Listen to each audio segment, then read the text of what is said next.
Hello everyone, this is Marco and welcome back to my channel. I apologize for the inferior sound quality as there's a lot of reverb because I'm in a temporary place in between moving. So today I wanted to show you something about the Hammond collection. I will be doing some photo editing to make the figures from this line a lot more screen accurate and how they should have been made in the first place. I'll be using the dinosaur style guide that I released with Dynamike as reference. We'll call this series the Hammond Correction, thanks to Roger and the work for the inspiration for the name. Actually, I just stole it from him, but with his consent, obviously. This will be the first of a few videos. I'm not sure how many. I'll probably do about 3 dinosaurs per video. In this one, we will be covering the Parasaurolophus, the Baryonyx, and the Ceratosaurus. So stick around and subscribe to my channel if you haven't, if you want to see the others and be notified if you hit the notification bell icon as to when I will release the next video. There are some dinosaurs in this line that are not present in the dinosaur style guide, so I will be using some reference from the Red Raptor 65, who is a legend and a wizard at what he does. So I should probably warn you, you probably will hear some ranting from me because that's just how I am. I hope you enjoy the video and let's get started.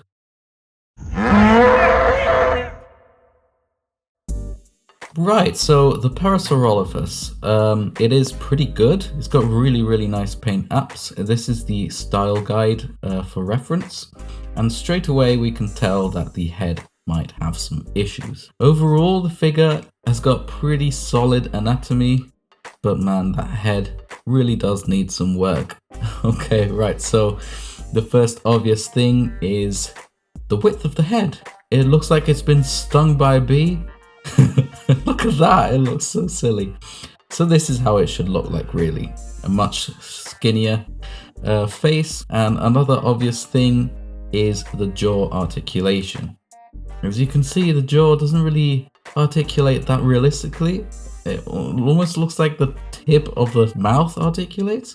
And if we apply the same logic to the maquette, it will look something similar to this, which doesn't make any sense. Jaws do not articulate at the lip, they articulate at the jaw hinge. I can see why they didn't go for the jaw hinge. It's because there would be an ugly gap there. And as we know, the Parasaurolophus in the film has got cheeks, but there's a really easy solution to that, is to extend the skin from the top of the face and down to the bottom of the jaw. That way the anatomy makes much more sense. Here is the redesign compared to the original, and it looks so much better. So now let's delve into the common mistakes that Mattel does. The tails are way too short. This Parasaurolophus should have a much longer tail, although Parasaurolophus in the film doesn't have as long as a tail as you might think. It still should be much longer than what it is in this figure form. That's not the only common mistake that Mattel does. The other one is the big feet. This one suffers from big feet too, although not as extremely as some other ones from the line. Technically, dinosaurs are digitigrade, so these are toes, they're not really feet, but for convenience purposes we'll call them feet.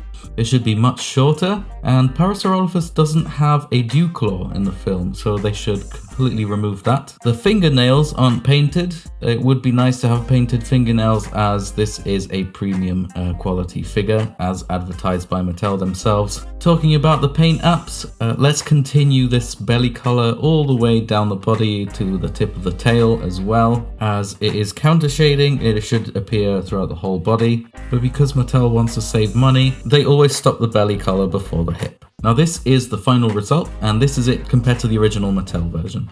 At first glance, you might notice that the Mattel one is kind of alright, but then once you see how the proportions should be, then the revised version looks much better. And let's move on to the next dinosaur.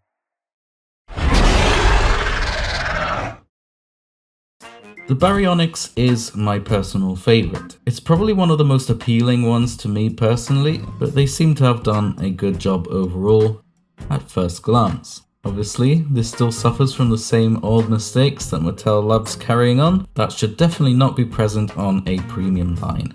Just like with the Parasaurolophus, let's start with the head design. As this is a collector's figure, it should have much thinner teeth, and although they did tweak the head sculpt from the other releases, it's still not as screen accurate as it should be, and this is it with a more accurate head sculpt. They tend to make bigger teeth for safety reasons for children, but they're really taking it to an extreme on this one. It has buck teeth. The mainline version of the Baryonyx has thinner teeth, although it is catered to children, so this is completely nonsensical. Again, the feet are way too big. They're not as bad as some of the feet of other figures from the line, but they're still quite cartoony.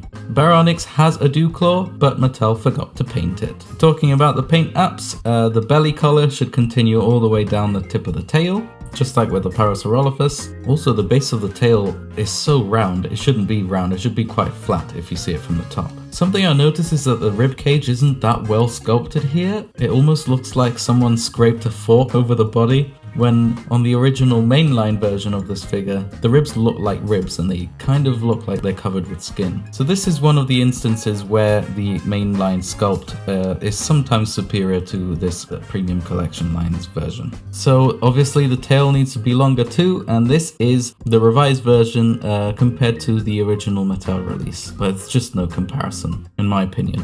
Mattel sculpts for this line are way too cartoony.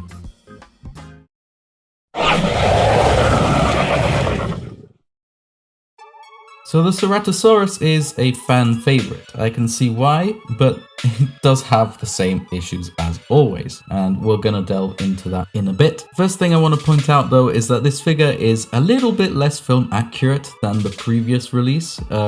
One of the previous releases actually, which is the Rorivor's Ceratosaurus, which has a more accurate head sculpt. The Hammond collection version though is more based on the Jurassic World Evolution video games model, which seems to have a longer snout and a bit less of a straight gum line. The one in the game has more of a cheek, and the horn is a bit longer width-wise too, but that's no biggie, it still looks good.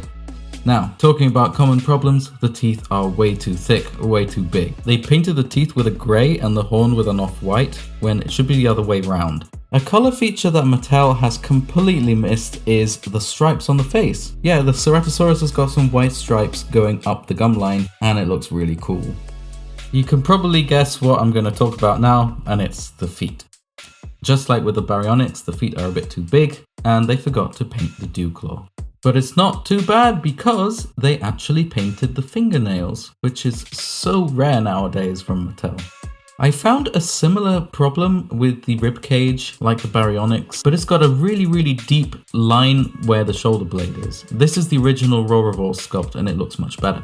The dark patterns are really screen accurate, so props to them, but again the tail is way too small. I'm getting tired of this, please Mattel fix it. As I have mentioned in other videos, you don't need big feet if you've got a long enough tail, due to balance. In some other cases, they make the feet way too big even if the tail is long enough. So this is the end result. It looks so much nicer. I really like those stripes on the face. And man, that tail makes such a difference too. So common mistakes: short tail, big feet, big teeth, and some unpainted claws. So these are the main things that I would personally fix on the Hammond collection line. Obviously, this is just 3 of the dinosaurs from the whole line, so expect a new video coming soon. I hope you enjoyed. If you want more, please subscribe and like. I would like to give a massive thank you to all of my Patreons. Seriously guys, your support really does mean the world to me, as it helps me do what I love for you. You help me buy materials, and most of all, you give me a helping hand with improving the quality of the content of my videos. Even if it's just a small donation, every little helps.